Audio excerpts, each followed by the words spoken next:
নমস্কার। যুক্তি তর্ক সঙ্গে অর্কই আপনাদের স্বাগত। আপনাদের সঙ্গে আমি অর্কপ্রভ সরকার। 2019-এর লোকসভা নির্বাচনের কথা আপনাদের মনে আছে নিশ্চয়ই।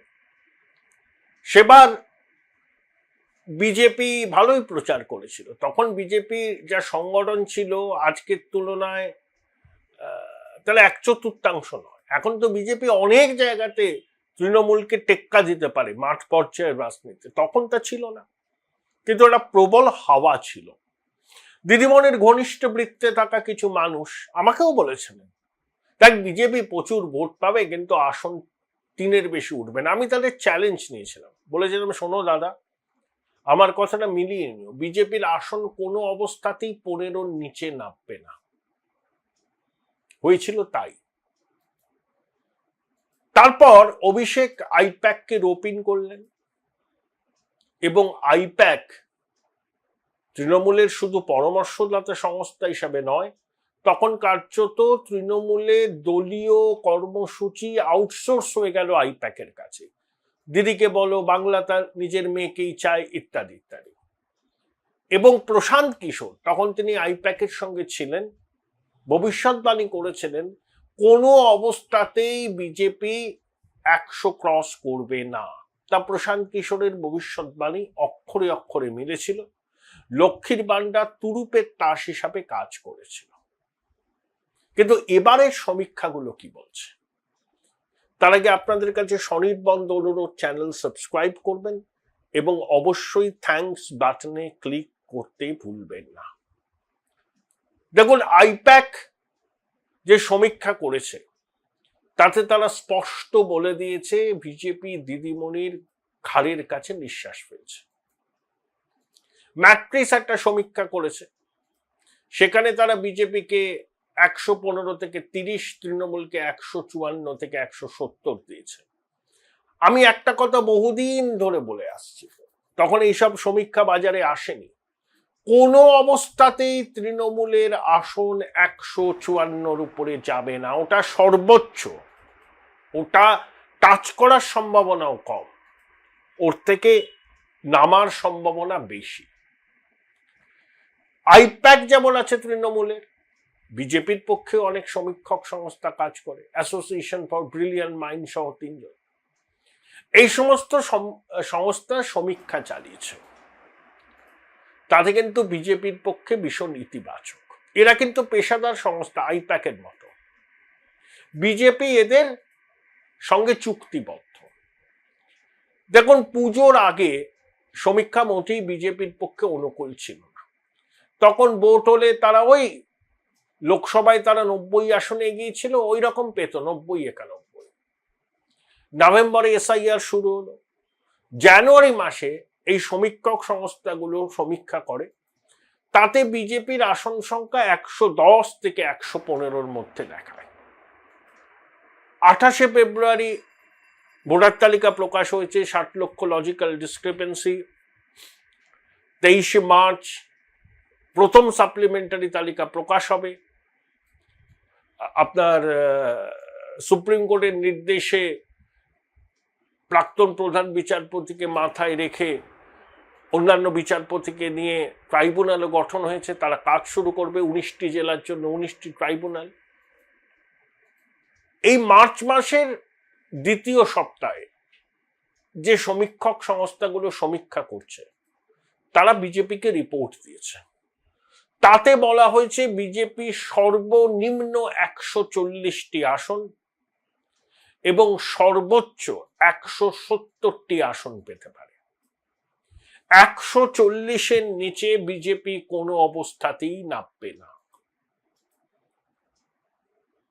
এটা অবশ্যই বিজেপিকে স্বস্তি দিয়েছে। কিন্তু বিজেপির নেতারা এবার কিন্তু খুব ভীষণ রকম সতর্ক, কারণ এই ধরনের সমীক্ষা মাঝে মধ্যেই ভুল হয়, ঠিকও হয়। একটা সমীক্ষা রিপোর্ট সামনে আসলো, তাতে বিজেপির কর্মী সমর্থকরা উদ্বাউ হয়ে নাচতে শুরু করলেন যে সরকারে এসে গেছি, সেটা কিন্তু নয়। এটা একটা স্বস্তি যে তারা খুব ব্যাপকভাবে লড়াইয়ের মধ্যে আছে। এখনো অনেক পথ হাঁটতে হবে বিজেপিকে। ভোটের দিন, গণনার দিন, সমর্থকদের ভোট কেন্দ্রে নিয়ে আসা, এবং মানুষ যাতে ভোটটা উৎসবের মেজাজে দিতে পারে সেজন্য নির্বাচন কমিশনের উপর চাপ সৃষ্টি করা। আমরা তো চাইবো রক্তপাতহীন, অবাধ, নিরপেক্ষ এই গণতন্ত্রের উৎসব হোক। মায়ের কোল যেন খালি না হয়, বাংলার মাটি যেন আমার ভাই বোনের রক্তে না ভেজে, এটা একজন সহনাগরিক হিসাবে আমার চাহিদা, এবং নির্বাচন কমিশনকে সেটা পূরণ করতে হবে। নান্য পন্থায় ছাড়া কোনো পথ নেই। কিন্তু পুজোর আগের সমীক্ষা আর মার্চ মাসের দ্বিতীয় সপ্তাহের সমীক্ষা, তাতে কি দেখাচ্ছে? পুজোর আগে বিজেপি 90টা আসন ভোট হলে, মানে লোকসভাতেও তারা 90টা বিধানসভা আসনে এগিয়েছিল, কিন্তু 3.5 মাস বাদে সবকটি সমীক্ষার ফলাফল মোটের উপর এক, যে বিজেপি সর্বনিম্ন 140, এই মুহূর্তে সব থেকে বেশি তারা 170 পেতে পারে এই মুহূর্তে। আমি অনেক দিন আগে থেকে একটা কথা বলছি আপনার, তৃণমূল কোনো অবস্থাতেই 154 উপর যাবে না, ওটা ওদের সর্বোচ্চ, ওর বাইরে যাবে না, নামতে পারে। এখন বিজেপির পক্ষ থেকে মানে কি, বিজেপি এদেরকে দিয়েছে অনেক কাজ। এই যে বিজেপির প্রার্থী বাছাই হচ্ছে, তাতে সমীক্ষক সংস্থার ইনপুট আছে, মন্ডল স্তর থেকে ইনপুট আছে, সংঘের ইনপুট আছে। দেখুন, প্রার্থী হওয়া নিয়ে সব দলের অনেক অ্যাসপিরেন্ট থাকে, একজন হন অন্যরা হন না, এটাই তো স্বাভাবিক। ক্ষোভ বিক্ষোভ খুবই সংগত। যেমন আলিপুরদুয়ারে পরিতোষ বাবুকে প্রার্থী করা হয়েছে, তার নাম তৃতীয় ছিল। অমিতাভ গাঙ্গুলি ভদ্রলোকের নাম, আইনজীবী, তিনি ওখানে জনপ্রিয়, তাকে প্রার্থী করা হয়নি, তার ক্ষোভ থাকা স্বাভাবিক। কিন্তু এবারের নির্বাচনে কেউ যদি নির্দল হিসাবে প্রতিদ্বন্দ্বিতা করেন, সামান্য কয়েকটি আসনে তারা প্রভাব ফেললেও ফেলতে পারে, কোথাও পাবেন না। এবার ভোট হবে সম্পূর্ণ মেরুকরণের আবহে, এবং প্রার্থী এখানে বড় কথা নয়, তৃণমূলেরও নয়, বিজেপিরও নয়, সিম্বলে ভোট হবে।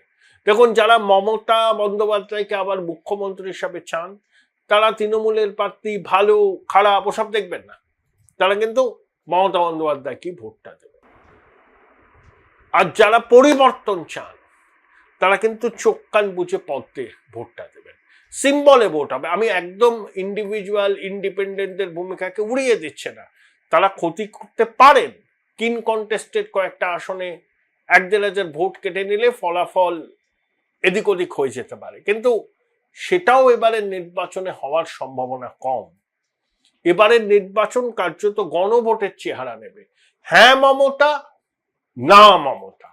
হ্যাঁ মমতা যারা, চোখ কান বুঝে মমতাকে ভোট দেবেন, সেখানে তৃণমূলের প্রার্থী কে সেগুলো তারা দেখবেনই না। আর না মমতা যারা, তারা বিজেপিকে ভোট দেবে। হতে পারে অনেক ক্ষেত্রে প্রার্থী নিয়ে অসন্তোষ আছে, কিন্তু ওই সিম্বল, যারা পরিবর্তনের আকাঙ্ক্ষাকে হৃদয়ে ধারণ করছেন, তারা সিম্বলে ভোট দেবেন। আর যারা স্থিতাবস্থার পক্ষে থাকবেন, তারাও সিম্বলে ভোট দেবেন। তৃণমূলের মধ্যে কি ক্ষোভ বিক্ষোভ নেই প্রার্থী তালিকা নিয়ে? নেই, আছে, সব দলে থাকে, বামপন্থীদের মধ্যেও আছে। এই তো কৃষ্ণগঞ্জে হয়ে গেল, তামান্নার মাকে প্রার্থী করা নিয়ে। এগুলোকে প্রাপ্যের অতিরিক্ত গুরুত্ব দেওয়ার দরকার নেই। বিজেপির জাতীয় সভাপতি নীতিন নবীন কলকাতায় এসে বৈঠক করছেন সবার সঙ্গে, খুব তাড়াতাড়ি সংকল্পপত্র প্রকাশ করা হবে। নরেন্দ্র মোদী, অমিত শাহ 22টা সভা করবেন পশ্চিমবঙ্গে, কার্পেট বম্বিং শুরু হবে রাজনৈতিকভাবে। এই মনোনয়ন পত্র জমা দেওয়ার সময় এগিয়ে আসছে, দেখবেন তারপরে ইলেকশনের আবহাওয়া তুঙ্গে উঠবে। কিন্তু এখানে একটা প্রশ্ন আমার মনে আছে, এসআইআর কমপ্লিট না করে শেষ পর্যন্ত কি ভোটটা হবে? এটা $1 বিলিয়ন প্রশ্ন।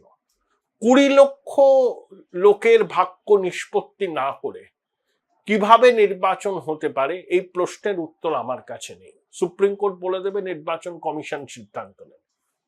কারণ জনপ্রতিনিধিত্ব আইনে বলা আছে, মনোনয়ন এই জমা দেওয়ার দিনই হচ্ছে ভোটার তালিকায় নাম তোলার শেষ দিন। সেক্ষেত্রে 9 এপ্রিল হচ্ছে ভোটার তালিকায় নাম তোলার শেষ দিন। 20 লক্ষের কাছাকাছি নাম তখনও বিবেচনাধীন থাকবে। শুধু ভোটার নয়, একজনের তো নির্বাচনে প্রতিদ্বন্দ্বিতা করার অধিকার থাকে, সেটা দেশের সংবিধান দিয়েছে। সেই অধিকার তো ক্ষুণ্ণ হতে পারে। এই প্রশ্নের জবাব এখনো মেলেনি। আশা করি সুপ্রিম কোর্টে এই প্রশ্নের ফয়সলা হবে, তারপরেই আমি নিশ্চিত হয়ে বলতে পারবো নির্বাচন কমিশন যে দুটো তারিখ নির্ধারণ করেছে পশ্চিমবঙ্গের নির্বাচনের জন্য, সেই দুটো তারিখেই পশ্চিমবঙ্গে ভোট হচ্ছে।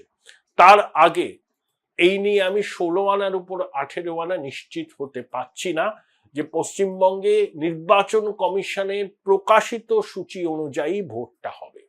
বোলপুর শহরের কোলাহল থেকে মাত্র 20 মিনিট দূরেই রয়েছে সুন্দর রিসর্ট, যেখানে পেয়ে যাবে স্পেশিয়াস আর এস্থেটিক্যালি ডিজাইন রুম। তোমরা যারা গ্রুপে যাও তাদের জন্য আছে কমফোর্টেবল গ্রুপ স্টে অপশন, আর কাপলদের জন্য রয়েছে লাক্সারিয়াস সুইট রুম, তার উপর আবার ফ্ল্যাট 10% অফ। এখানে প্রকৃতির মাঝে তোমরা পেয়ে যাবে একটা সুন্দর সুইমিং পুল, ছোটদের জন্য প্লে এরিয়া আর একটা এস্থেটিক সেলফি কর্নার। প্রপার্টিটা পুরোটাই পেট ফ্রেন্ডলি, আর এখানে আছে অনেক কিউট ছোট ছোট র্যাবিটস।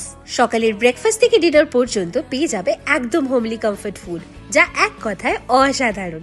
বেঙ্গলি কুইজাইনের সাথে সাথে পেয়ে যাবে চাইনিজ আর নর্থ ইন্ডিয়ান অপশনও। বিকেলে বনফায়ারের আলো, বন্ধুদের সাথে আড্ডা আর খোলা আকাশের নিচে গ্রাম বাংলার হাওয়া, পুরোটাই এক অপরূপ অনুভব। তাহলে বলো তোমরা কবে প্ল্যান করছো এই পিসফুল এসকেপটা? And don't forget to follow miss cupcake for more such travel updates.